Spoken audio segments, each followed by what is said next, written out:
नमस्कार, नियमित कार्यक्रम 6 प्रश्नमा स्वागत छ। म पुष्पा शर्मा।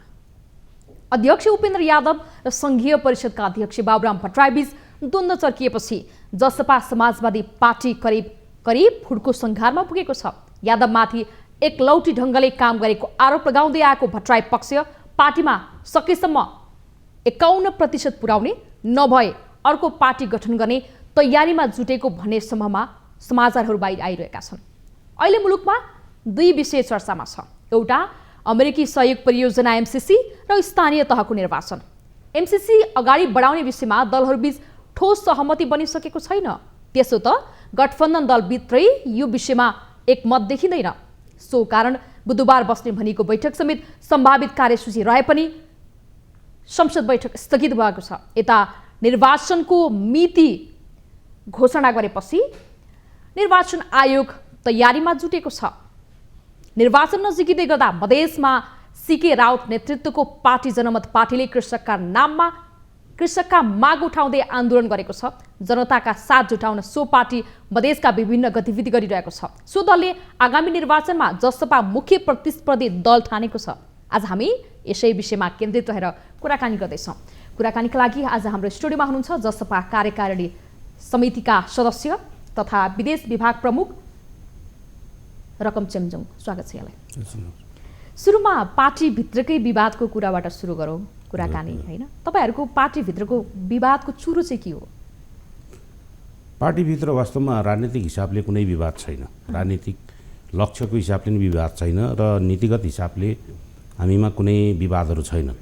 अहिले मिडियाहरूमा आएको हिसाबले भन्दाखेरि कतिपय पदहरू चाहिँ बाँडफाँड गरौँ भन्ने हो। अब त्यो पदहरूको बाँडफाँडको सन्दर्भमा अब संघीय परिषद अध्यक्ष हुनुहुन्छ हाम्रो डाक्टर बाबुराम भट्टराईजी, कार्यकारी अध्यक्ष हुनुहुन्छ उपेन्द्रजी र वरिष्ठ नेता हुनुहुन्छ अशोक राईजी। अब यो एउटा दल चाहिँ विभिन्न समयमा नयाँ शक्ति संघीय समाजवादी पार्टी बीचको एकता, त्योभन्दा अगाडि चाहिँ के भन्दाखेरि मधेसी जनअधिकार फोरम र चाहिँ संघीय समाजवादी पार्टी बीचको चाहिँ एकता र अन्तिममा आएर राजपा र चाहिँ संघीय समाजवादी पार्टी बीचको एकताको एउटा सहमतिमा त्यो सम्झौतामा चल्या पार्टी हो। यो अधिवेशन यसको भएको छैन। त्यसले गर्दाखेरि समायोजन र एकता एकीकरणको बखत जे सहमतिहरू भएर पदहरू सिर्जना भए नेताहरूलाई व्यवस्थापन गर्नको लागि चाहिँ पद सिर्जना गरियो। त्यही पदहरूमा अहिले चाहिँ सबै साथीहरू चाहिँ के भने अध्यक्ष, वरिष्ठ नेता वा चाहिँ संघीय परिषद अध्यक्ष हुनुहुन्छ। अरू चाहिँ हामी पनि त्यही कार्यकारिणी समितिमा छौँ। त्यसले गर्दाखेरि मलाई लाग्छ अब पद सम्बन्धी विवाद पनि वास्तवमा एउटा खास सन्दर्भमा सिर्जना भएको पदहरूको अहिले फेरि खाली हुन आयो जस्तो कि भने राजपाले केही साथीहरू छोडेर जानुभयो। राजपाका महन्तजीलाई चाहिँ के भन्दाखेरि कार्यकारी अध्यक्ष 1 नम्बरको दिएको थियो।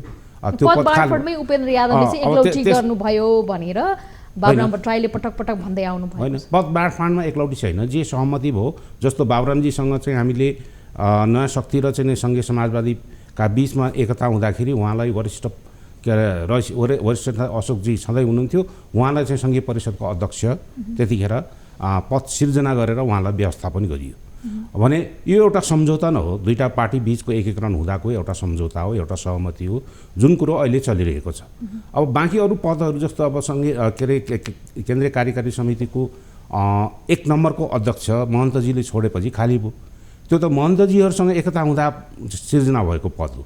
अब त्यसलाई अरू कसैले चाहिँ के भन्दैन कि अब त्यसमा चाहिँ नि जानु पर्यो, बस्नु त्यो पद चाहियो भन्ने भन्दाखेरि राजनीतिक नैतिकताको हिसाबले त्यो चाहिँ उचित ठहरिँदैन। किनभने त्यो पद राजपासँग एकता गर्दा बखत सिर्जना भएको पद हो।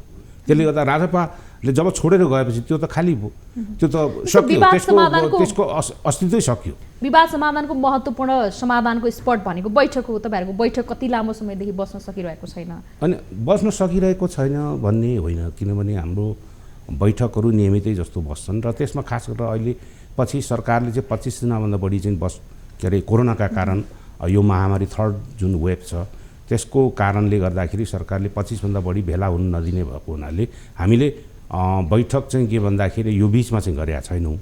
आवश्यकता अनुसार बैठकहरू बसेका छन् र बस्छन्।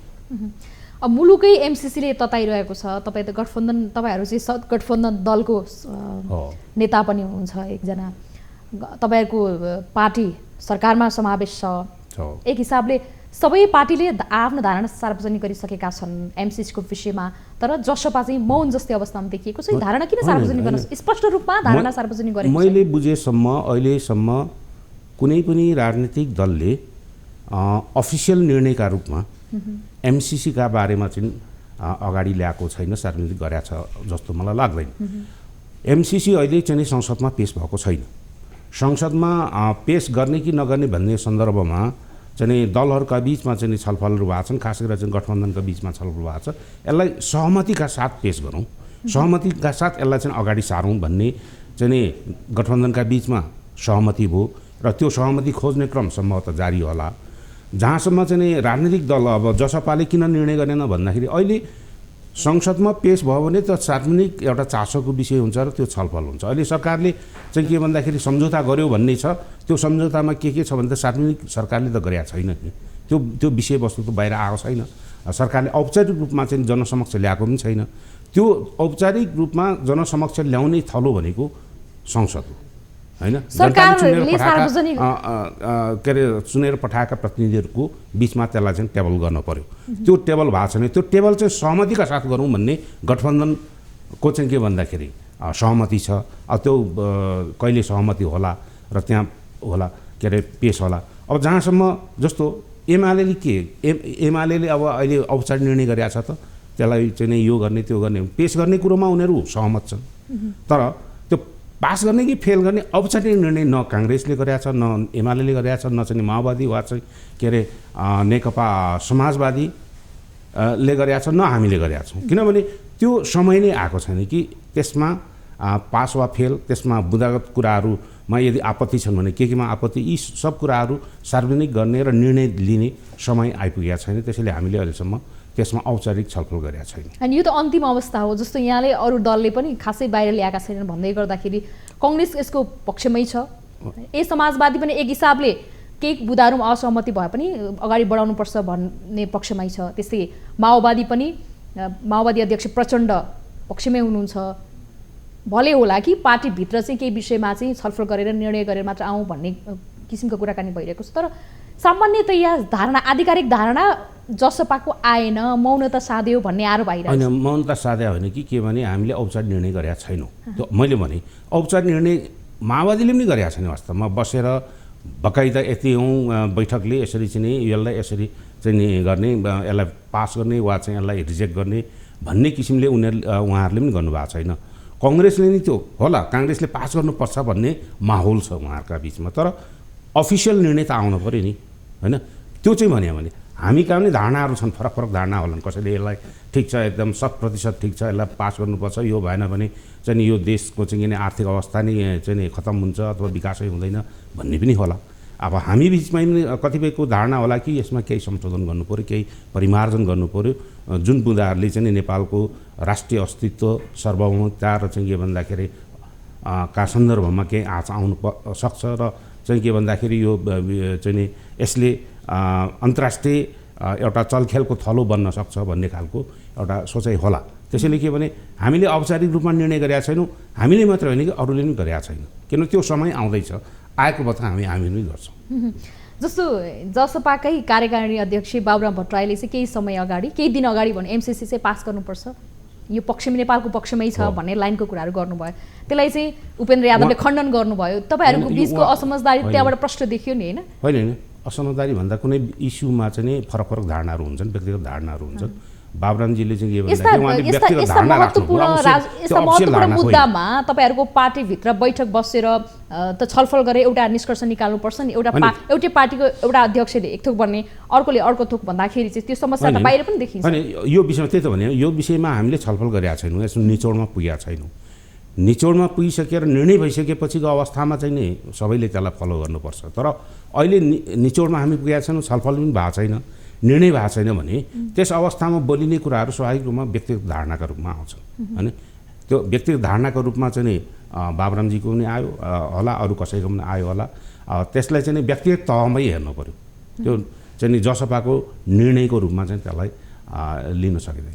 जस्तो राष्ट्रिय मुद्दाको विषयमा नि अब यही एमसिसीको विषय लिउँ, सरकारमा हुँदाखेरि त्यही एउटा विषयलाई सकारात्मक लिने होइन, त्यही एउटा विषयलाई चाहिँ एकथोक भन्ने, अनि बाहिर सरकारभन्दा बाहिर निस्केपछि चाहिँ त्यही विषयलाई नेगेटिभली प्रस्तुत हुने, कहिले त्यही विषय एउटा पक्षमा हुने, सरकारभन्दा बाहिर भएपछि विपक्षमा आउने, यस्तो किन हुन्छ पोलिटिकल पार्टीमा?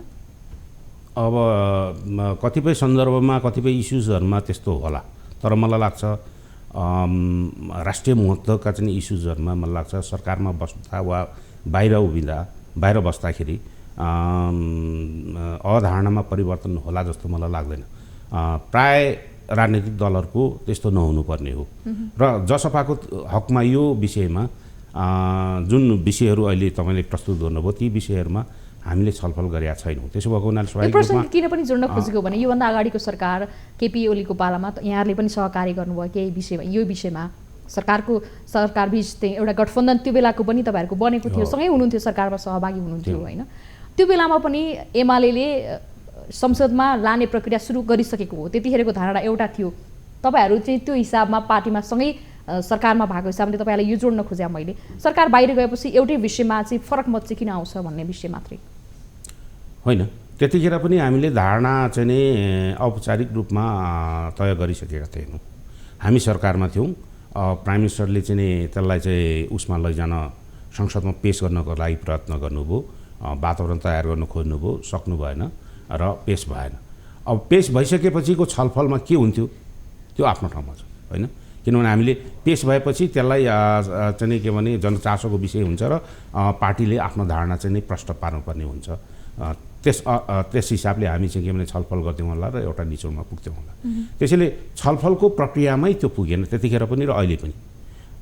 सरकारमा थियौँ, सरकारमा भएको हुनाले अब प्राइम मिनिस्टरले जे भन्नुभयो पेस गर्ने हदसम्मको कुरामा त्यतिखेर हाम्रो आपत्ति थिएन वास्तवमा। किन तर के अरे त्यसको अब रिजेक्ट गर्ने कि समर्थनमा भोट दिने कि विपक्षमा दिने भन्ने त निर्णय त्यतिखेर पनि भएको थिएन र अहिले पनि भएको छैन। हाम्रो कुराकानी जारी नै रहनेछ। बेला भएको छ ब्रेकको, हामी ब्रेकपछि पुनः आउनेछौँ।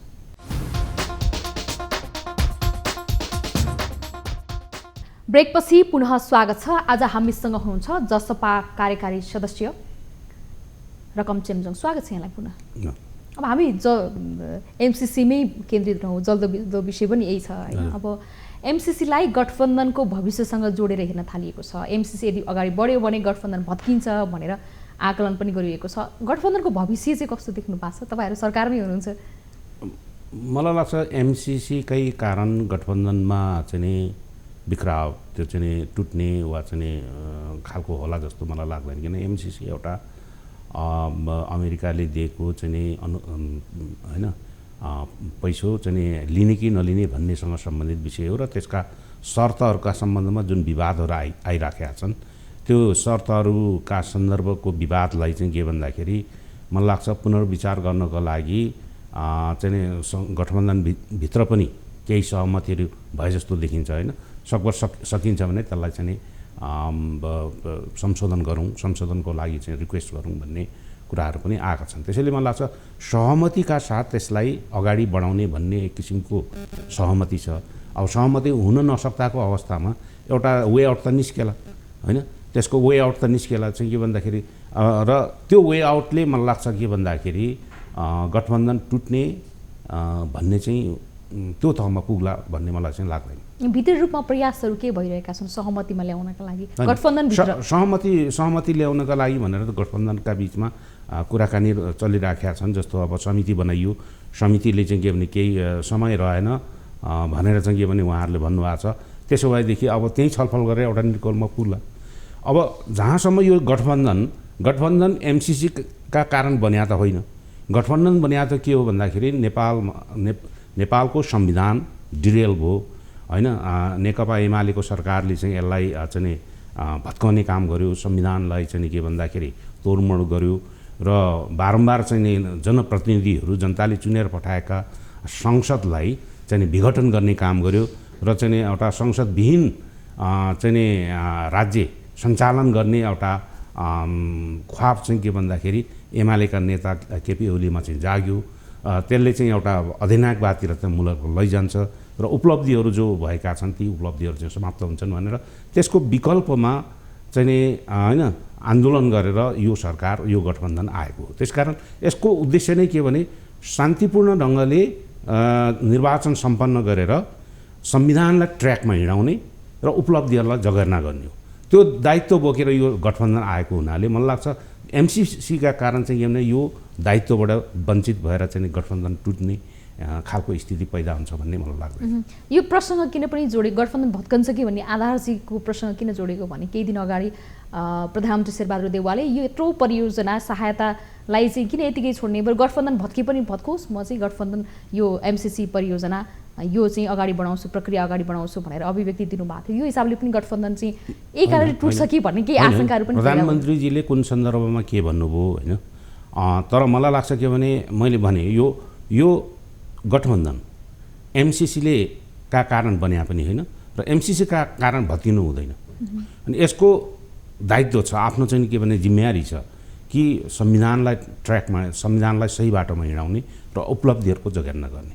त्यसका निम्ति चाहिँ आगामी निर्वाचनलाई एउटा शान्तिपूर्ण ढङ्गले सम्पन्न गरेर चाहिँ संविधानलाई होइन संविधान मुताबिक राज्यलाई हिँडाउने होइन त्यो दायित्व यसले बोकेको छ। त्यसो भएको हुनाले मलाई लाग्छ त्यो दायित्वबाट वञ्चित भएर एउटा एमसिसी कसैले दिएको चाहिँ के अनुदानका सन्दर्भमा चाहिँ के भने विवाद गरेर चाहिँ गठबन्धन टुट्छ भन्ने चाहिँ मलाई लाग्दैन। राजनीतिक हिसाबले त्यो नहुनुपर्ने हो होइन, त्यो तहसम्म नजानुपर्ने हो भन्ने मलाई लाग्छ। एमसिसीका बारेमा अब बेहतर छलफल गर्न सकिन्छ, त्यसमा सहमति असहमतिका कुराहरू आउलान् गठबन्धनभित्र पनि, तर के भने अब त्यही कारणले यो गठबन्धन चाहिँ टुट्नुपर्छ भन्ने चाहिँ मलाई लाग्दैन, टुट्दैन जस्तो लाग्छ। अहिले मधेसमा चाहिँ मधेस प्रदेश भनौँ विशेष गरी जनमत पार्टी चाहिँ अलि बढी देखिएको छ होइन। अब किसानहरूका मुद्दालाई उठाएर विभिन्न कार्यक्रमहरू गरिरहेको छ, त्यो पनि मधेस केन्द्रित होइन। अब त्यो पार्टीले गरेका गतिविधिहरूलाई यहाँले कसरी हेर्नु भएको छ? होइन, जनमत पार्टी अहिले जनमत जो भनिरहेको छ र केही चाहिँ हुल देखिन्छ होइन, ती हुल जनमतकै हुन् कि होइन सिके राउतकै हुन् कि अरू कोही पनि त्यसमा मिसिएका छन्, त्यो अर्कै विषयको।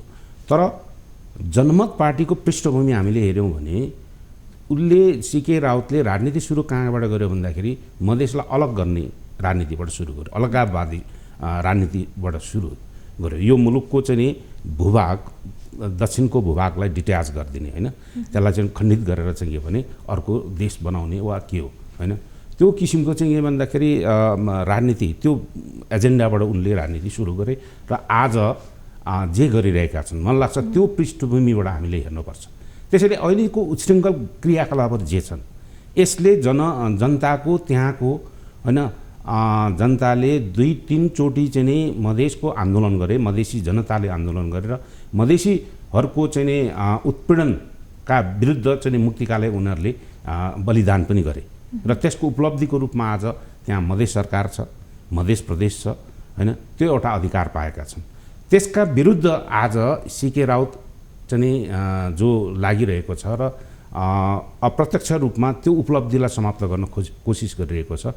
मलाई लाग्छ ऊ एक्लैले त्यो गरिरहेको छैन, उसका पछाडि कोही न कोही छन् जसको चाहिँ के भन्दाखेरि मधेस प्रदेश पच्या छैन, जसले मधेसीहरूको चाहिँ अधिकार स्थापित भएको कुरो पचिरहेको छैन। मलाई लाग्छ त्यो तत्त्वले उसलाई चाहिँ के भन्दाखेरि ब्याकअप गरिरहेको छ र ऊ उच्छृङ्खल क्रियाकलाप गरिरहेको छ। मलाई के लाग्छ भने यत्रो उच्छृङ्खल क्रियाकलाप गरिरहेको छ, तोडफोड गरिरहेको छ होइन, आगजनी गरिरहेको छ, तर सरकार चाहिँ के भन्दाखेरि अब सशक्त रूपमा पेश हुन सकिरहेको छैन। होइन, जनताले उठाउनु त जनताकै मुद्दा उठाएको छ, कृषककै मुद्दा उठाएको छ, त्यसै यसलाई कसरी मधेसी अधिकारको विरुद्धमा आवाज उठायो भनेर भन्ने अहिले तपाईँ के देख्नुहुन्छ भने त्यहाँको मधेस सरकारका मधेस सरकारका मन्त्रीहरू मधेस सरकारका गतिविधिहरूमा बढी प्रहार गरेर होइन बढी प्रहार गरेर चाहिँ उनी त्यसमा चाहिँ गइराखेका छन्। त्यसैले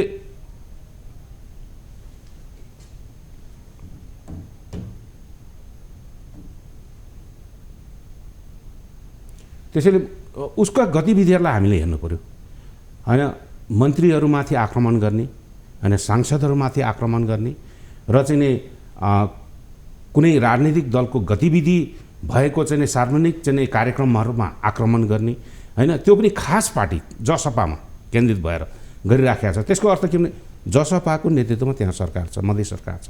मधेस सरकारलाई फेलर गराउनको लागि र मधेसको आन्दोलनले दिएको उपलब्धिलाई समाप्त गर्नको लागि उनी चाहिँ केन्द्रित छन्।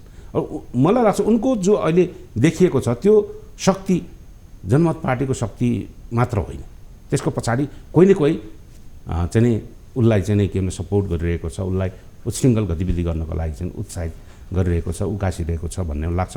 त्यसले मधेसमा एउटा जनमत पार्टीले उच्छृङ्खल कामहरू गरिरहेको छ भन्दै गर्दा यहाँको पार्टीकी जो मन्त्री हुनुहुन्छ उहाँले दिएको अभिव्यक्ति चाहिँ सही छ त? कति गैर जिम्मेवारी पूर्ण अभिव्यक्ति दिनुभयो? उहाँको अभिव्यक्तिलाई धेरै चाहिँ विवादित गरियो। वास्तवमा रेणुजुले बोलेको कुरोलाई चाहिँ जुन किसिमले हो नि एउटा सेन्टिमेन्टमा उनले बोलिन् के भने यस्तो खालको गतिविधि जस्तो त्यहाँ त जसपाको कार्यक्रम थियो नि, जसपा उहाँ त एकजना मन्त्री हो नि, मन्त्रीले त्यस्तो गैर जिम्मेवारी अभिव्यक्ति दिन उचित हुन्छ? होइन, उचित अनुचित भन्दा पनि उनी जुन सिचुएसनमा उनले बोलिन् र त्यो सिचुएसनलाई उनले चाहिँ यो खालको गतिविधि भयो भने होइन कोही पार्टीका चाहिँ आमसभामाथि आक्रमण भयो भने त्यसले दुर्घटना त निम्ताउँछ नि त। दुर्घटना निम्तिन्छ भन्ने कुरालाई चाहिँ अभिव्यक्तिको रूपमा दिँदाखेरि त्यसलाई फेरि चाहिँ गौर घटनासँग जोडेर त्यस्तै गर्छु भने जस्तो आशय भयो भन्ने हिसाबले जुन बाहिर आयो नि, वास्तवमा त्यो अलिक बढी नै अतिरञ्जित ढङ्गले चाहिँ आयो। वास्तवमा उनको मनसाय मलाई लागेको छ किनभने उनको त्यो सुनेपछि मलाई के लाग्यो भने कि र उनको वक्तव्य पनि आयो पछि अनि त्यसलाई प्रष्टीकरण गरेर उहाँले दिनुभयो कि वास्तवमा आमसभामा कसैको कुनै राजनीतिक दलको आमसभा गर्न दिने नदिने भन्ने त हुँदैन नि। जब उसले अनुमति लिएर चाहिँ नि आमसभा गरिरहेको छ, भेला गरिरहेको छ, कार्यक्रम गरिरहेको छ भने त्यसमा आक्रमण हुँदाखेरि स्वाभाविक रूपमा आक्रोश त हुन्छ र त्यो आक्रोशको रूपमा यस्ता घटनाहरूले चाहिँ नि दुर्घटना निम्तिन्छ भन्ने हिसाबले उहाँले अभिव्यक्ति दिनुभयो। तर त्यसलाई अब मिडियामा अनेक किसिमले चाहिँ उछाल्यो। उहाँको अभिव्यक्ति सुन्दा पार्टीबाटै कारवाही गर्नुपर्ने स्थितिको अभिव्यक्ति थियो कि तपाईँहरूले अहिले त डिफेन्स गर्नुभयो? तर यहाँले चाहिँ पार्टीभित्र छलफल गरेर पार्टीमा हामीले केही छलफल गऱ्यौँ केही साथीहरूका बिचमा र त्यसपछि पार्टीले पनि त्यसको सन्दर्भमा प्रष्टीकरण दिएको छ, वक्तव्य दिएको छ, वक्तव्य जारी गरेको छ। अब हामी कार्यक्रमको अन्त्यमा पनि छौँ। अब निर्वाचन आयोगले 2 दिन अगाडि चाहिँ निर्वाचनको मिति पनि घोषणा गर्यो होइन? दलहरू चाहिँ भित्री रूपमा कोसँग गठबन्धन गर्ने भन्ने भित्री रूपमा मानसिक रूपमा तयार पनि भइसकेका छन्। अब जसपा अबको निर्वाचनमा कोसँग सहकार्य गर्नेवाला छ? अब निर्वाचन घोषणा अब यो एउटा राम्रो काम भएको छ र सरकारले आफ्नो दायित्व पुरा गर्ने पहिलो स्टेप चाहिँ सुरु गरेको छ। जसपा अहिले यहीसँग चाहिँ के भन्दाखेरि स्थानीय तहमा चाहिँ गठबन्धन गर्छ भनेर हामीले कुनै निर्णय गरेका छैनौँ। तर आवश्यकता अनुसार चाहिँ के अरे गठबन्धन गर्न सकिन्छ होइन? किनभने स्थानीय तहको निर्वाचन मूलतः स्थानीय विकासका निम्ति, जनसेवाका निम्ति चाहिँ लक्षित हुन्छ र त्यस निम्ति नै त्यो बढी चाहिँ के भने गठन हुन्छ। त्यसले गर्दाखेरि विकाससँग सम्बन्धित नारा नै यसमा चाहिँ नि हाबी हुने हो राजनीतिक भन्दा पनि। त्यसका निम्ति विकास गर्नका लागि होइन जनसेवाका निमित्त अब कोसँग गठबन्धन गर्दाखेरि चाहिँ नि उपयुक्त हुन्छ किनभने त्यो थोर बहुत चाहिँ के भन्दाखेरि अब गठबन्धनकाहरूसँग अलिक कम्फर्टेबल होला अहिलेको सन्दर्भमा होइन। गठबन्धनभित्रकैहरूसँग हामी ठाउँ हेरिकन स्थान हेरिकन र त्यहाँको चाहिँ नि परिस्थिति हेरिकन हामी गठबन्धन गर्छौँ। तर हामीले अहिले ठ्याक्कै यहीसँग गर्छौँ भन्ने डिसिजन छैन। हस्, यहाँको महत्त्वपूर्ण समय र संवादको लागि धेरै धेरै धन्यवाद। हस् धन्यवाद। यहाँलाई पनि धन्यवाद छ। मलाई चाहिँ आफ्ना विचारहरू जनसमक्ष राख्नको लागि यो अवसर दिनुभयो, यहाँ बोलाउनु भयो, त्यसका निमित्त। आजको 6 प्रश्नमा हामीले जसपाको आन्तरिक विवाद र एमसीसीका विषयमा जसपाको आधिकारिक धारणा के, यसै विषयमा केन्द्रित रहेर कुराकानी गरौँ। आजको 6 प्रश्न यति नै। आज्ञा पाऊँ। नमस्ते।